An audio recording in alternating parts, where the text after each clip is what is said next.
అంటే heart attack రావడానికి కారణం తెలుసుకోవాలి. గుండె శరీరానికి సప్లై చేస్తుందా లేదా? Yes or no? మరి గుండెకి ఎవరు సప్లై చేయాలి? అదే సప్లై చేసుకుంటుంది. దేని ద్వారా? కరోనరీ ఆర్టరీ అనే దాని ద్వారా సప్లై చేసుకున్నప్పుడు ఏదైనా బ్లాక్ వస్తే వచ్చేదానే హార్ట్ అటాక్. ఇక్కడ ఏమైంది?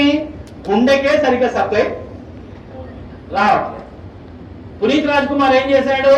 1 కిలోమీటర్ నడుచుకుంటూ పోయినాడు. దగ్గర విక్రమ్ హాస్పిటల్ ఉంటే 1 కిలోమీటర్ నడుచుకుంటూ పోయాడు. ఏమైంది? కాదుల సందు లేదు, మెడకోడు, దానికే సరిగ్గా సప్లై వస్తలేదు. ఎవరికి? గుండెకు. అదే దానికే వశమైతలేదు. ఏది పోతలేదు, దానికే వస్తలేదు. శరీరం మొత్తానికి ఎట్లా సప్లై చేస్తుంది అది?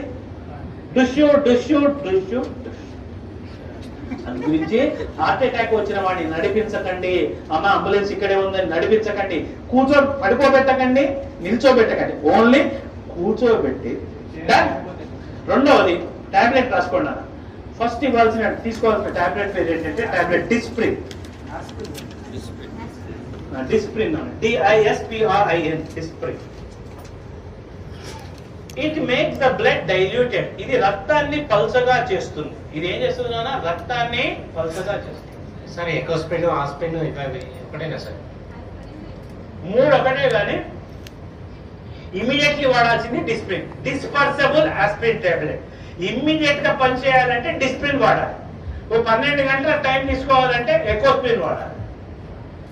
ఆస్ప్రిన్ అస్సలు వాడదు, ఎందుకంటే అది డైరెక్ట్ యాసిడ్. ఆస్ప్రిన్ వాడకండి. ఆస్ప్రిన్ వాడితే తప్పనిసరి మీరు నార్మల్ వాటికి ఎప్పుడైనా మీరు ఏది మెడికల్ షాప్ పోయి ఆస్ప్రిన్ తీసుకున్నప్పుడు దాంతో పాటు ఒక డైజిన్ కూడా తీసుకోండి. ఎందుకంటే అది అసిటైల్ సాలిసిలిక్ యాసిడ్, అది పోయి లోపల పుండె వెళ్ళిపోతుంది.